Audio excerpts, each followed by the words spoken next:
The Triple Jubilee celebrations continued today in Nigeria with the conclusion of the sessions that have brought together members of the Society of African Missions and the Sisters of Our Lady of Apostles over the past days.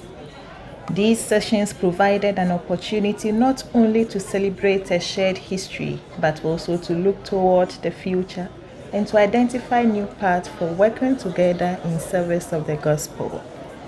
The highlights of the day came in the evening with the celebration of the Jubilee Mass.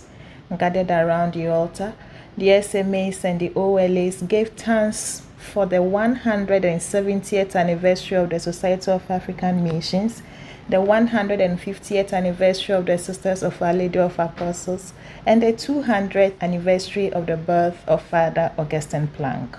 Yeah, so it's been a wonderful celebration here at St. Agnes, Maryland.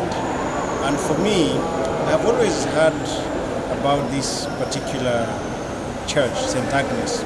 And the reason is, one SMA Irish conference was the one who built this church, Father Kevin Magari. And after building this church, he came to Kenya and built the Mary Mother of God parish in Mbulbu. So I see a great connection between the celebration of today, me being here, and a very good connection to Kenya.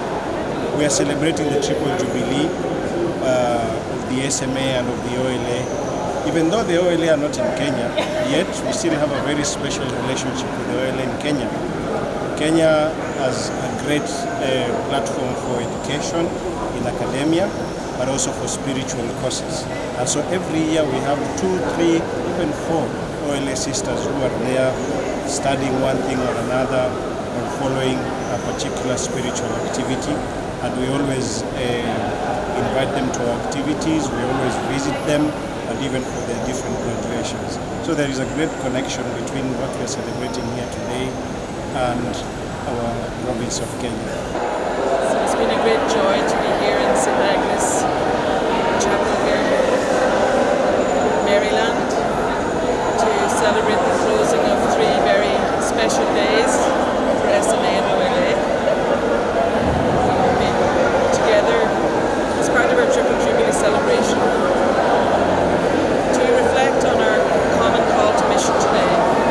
We are one family who are living our mission as God calls us today, and we are very much inspired by the synodal journey in the church to do more together, to live synodality as SMA and OLA, to be witnesses of a deeper communion that inspires participation and a more fruitful mission. And I must say, being here in this church this evening, we've had the most beautiful liturgy, and I couldn't help thinking about our beginnings and how many people came to this country, Nigeria, and gave their lives for the mission here. And to see us today here in the context of our Jubilee, 150 years of OLA, 170 of SMA, 200 years since the birth of our founder, gives me great hope, especially for the country of Nigeria. Nigeria is a country that is suffering, that has a lot of challenges in relation to violence, especially I would say in the northern part of the country. So today my prayers were really with Nigeria, that just as OLA and SMA have grown and overcome those challenges, Nigeria too will be a country of peace and the challenges, and that the grace of our Jubilee will impact the life of Nigeria. The Eucharist offered a moment of gratitude for generations of missionaries who have carried forward the vision of the founders and helped shape the missionary story being celebrated this week. But the celebrations are far from over.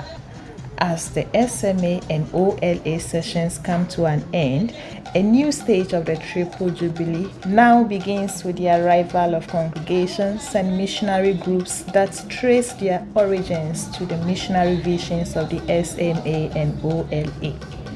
With the new participants to join the gathering, the Triple Jubilee enters a new chapter, one that celebrates not only the history of 2 congregations, but the growth of a wider missionary family united by a common spirit and mission.